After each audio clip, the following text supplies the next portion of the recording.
ng Diyos, ng bayan at ng sangkatauhan, ako, si Emilio Aguinaldo, at aking idinideklara ang Pilipinas bilang isang malayang bansa. Buhay ang Pilipinas! Buhay si Aguinaldo!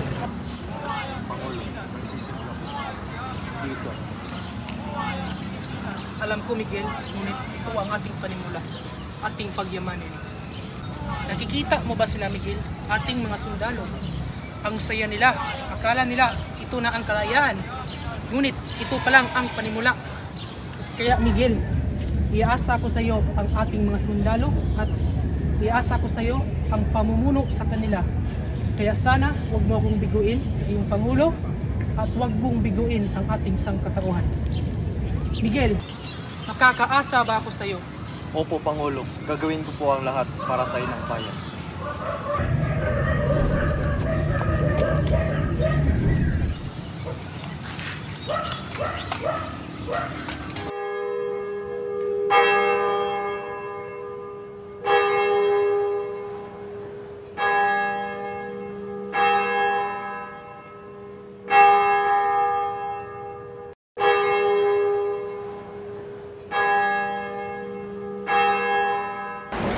Mga Ginoo at Pilipino, ito ang ating misyon.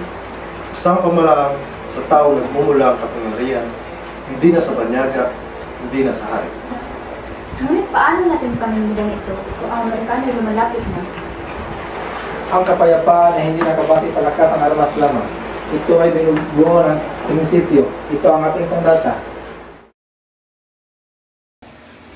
Ang inspirasyon natin ay mula sa France, Spain, at Latin America. Ngunit ang puso ng batas na ito ay pusong Pilipino. Ngunit hindi tayo handa para sa republika. Monarkiya pa rin ang matatag. Ngunit hindi tayo Espanya.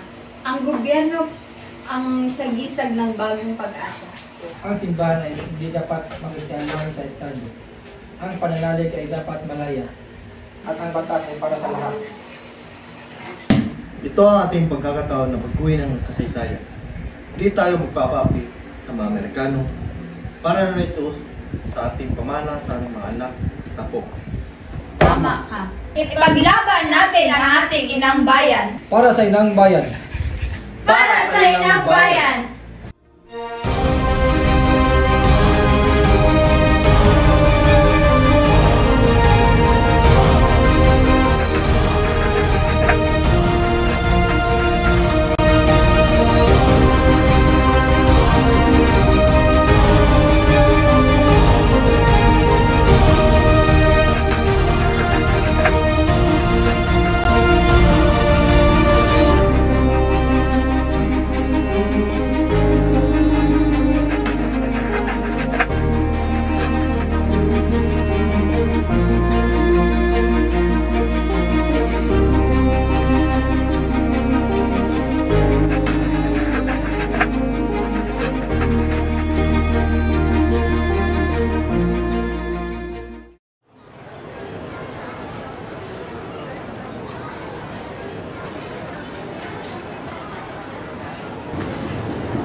Aguinaldo, na nangangako sa inang bayan na aking ito aalagaan at mamahalin.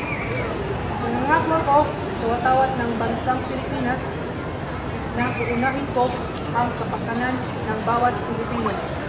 Gagawin ko ang lahat upang tayo ay umunlad.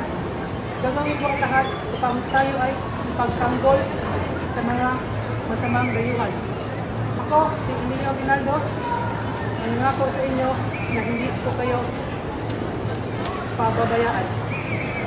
Para sa bansang Pilipinas! Mabuhay! Mabuhay ang bansang Pilipinas! Mabuhay ang bansang Pilipinas!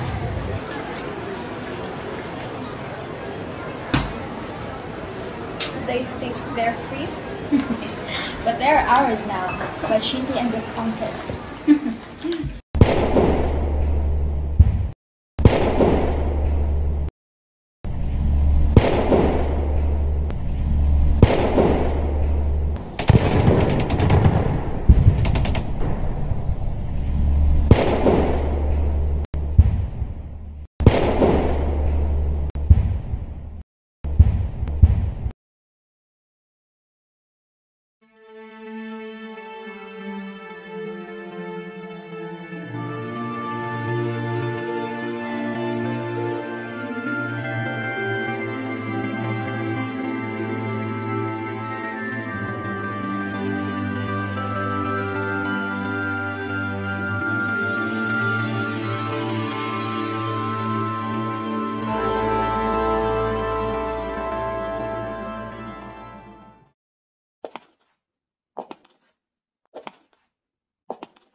Magandang hapon po, Senyor Presidente. General, magsalita ka. Ito naman pala ang natira sa ating mga sundalo. Nakikita ko nga, General, at nakikita ko rin ng maraming sugatan. Pwede mo bang sabihin ang datos kung ilan ang patay? May 10 namatay at 4 na sugatan. Ah, kawawa naman. Pero kahit na ganun, sila pa rin ang nagbibigay lakas sa akin upang magpatuloy. At General, nagpapasalamat rin ako sa iyo dahil ikaw ang namuno sa ating mga sundalo.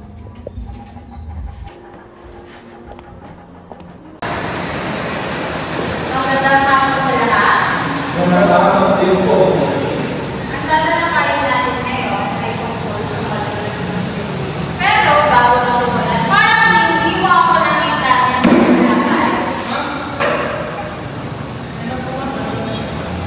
Dahil nagpupunod ka lang, pakibasa kung anong nakasulat sa papel mo. Doon ka sa kanila humarap. Sovereignty resides. Ayusin mo para maintindihan ng lahat. Okay, ma'am. Sovereignty resides exclusively in the people. Sir, bakit? Ano daw ang ibig sabihin niya? Ang binabasa mo. Tingnan mo na sa baba.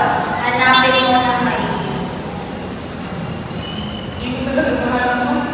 Nandito lang. Ang ibig sabihin, tayo Lakasan mo ang iyong boses. ang ibig sabihin, tayo mga mamayanan at tunay na may-ari ng Pilipinas at tungkulin natin ipaglaban ito kahit ngayon. Naintindihan mo ba? Naintindihan mo ba ang iyong binabasa? Oo, ma'am. Magpupunta ka ba? Hindi naman. Umupo ka na. Maraming salamat. At yun lamang. Class dismissed.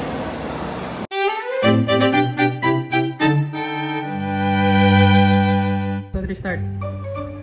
Ay, kami na Start. Ipagpaglaban natin! Mabuhay ng Pilipinas! Mabuhay!